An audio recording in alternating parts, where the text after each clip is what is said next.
dương từ tua rong nơi cả mẹ nghi trời chẳng dương mẹ kia mưa nghi dương nơi đây chư chạp đấy bàn tay cứ dương ngớp cho dương rùa rùm cái đĩa hỏi dương khát khăm prang prang ạ bị vọt luôn dương hỏi pi khla ca khát khăm prang prang ạ bị vọt đau nghiêm ngặt ní vì cứ chia vượt mùi đo là o bằng phật hơi tạm vậy đi bà nhóm tạm đàn đấy nè việc phùng bỏ dưới có khơi tha nơi khăn ông crop khăn sự cắt việc phúng có đôi chia khăn ông crop khăn tu tem bát tê đã cứ và chia chun khai dưỡng chưa chết từ lứa cả đợt nóm rồi bó sầm đạch để chú từ lứa cả đợt nóm rồi bó sầm đạch mà ha bà bò thực ở đây hôn mà này phải tạm dạ ní cứ trong sống sẽ đồng phố ông thi đầu mũi từ thay dương bẩn to chưa chết từ lứa cả đợt nóm rồi bó và một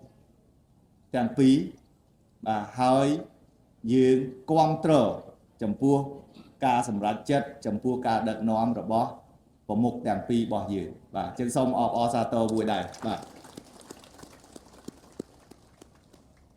chân nơi khung nú và riêng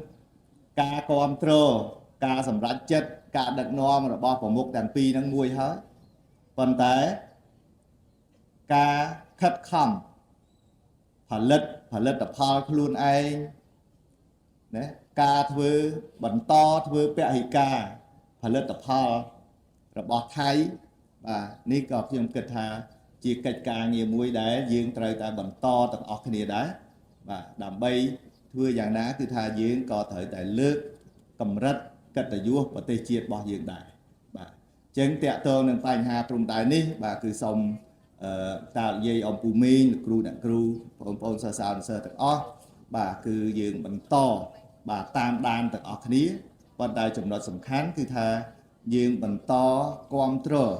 នៅអ្វីដែលជាវិធានការរបស់ប្រមុខរាជរដ្ឋាភិបាលរបស់យើងរបស់សម្ដេចតេជោរបស់សម្ដេចបវរធិបតីទាំងអស់គ្នាបាទក្រៅពីនេះបាទតកតងជាមួយនឹងបងប្អូនសិស្សនិស្សិតដែលមានវត្តមាននៅក្នុងនេះនៅថ្ងៃនេះច្រើនដែរគឺយើងក៏ត្រូវតែខិតខំអភិវឌ្ឍខ្លួនយើងត្រូវតែខិតខំរៀនសូត្រដែរបាទគេមើលងាយថាយើងអ្នកសុំទានបាទហើយភ្ជាប់ជាមួយគ្នាហ្នឹងក៏បានន័យថាពួកយើងហ្នឹងគឺមិនសូវជាប្រកែមិនសូវជាចេះដឹងអីទេបាទ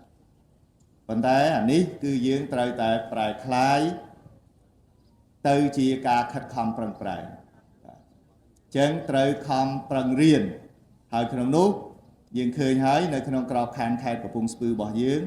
អាយដាមហ៊ុនម៉ាណីលោកបានចូលរួមច្រើនណាស់នៅក្នុងការជំរុញបាទលើកកម្ពស់វិស័យអប់រំវិស័យសុខាវិស័យសិក្សាធិការរបស់យើងនេះបាទហើយរឿងរៀនសូត្រនេះលោកគ្រូអ្នកគ្រូខំប្រឹងក្រុមការងារខំប្រឹងអាយដាមហ៊ុនម៉ាណីខំប្រឹង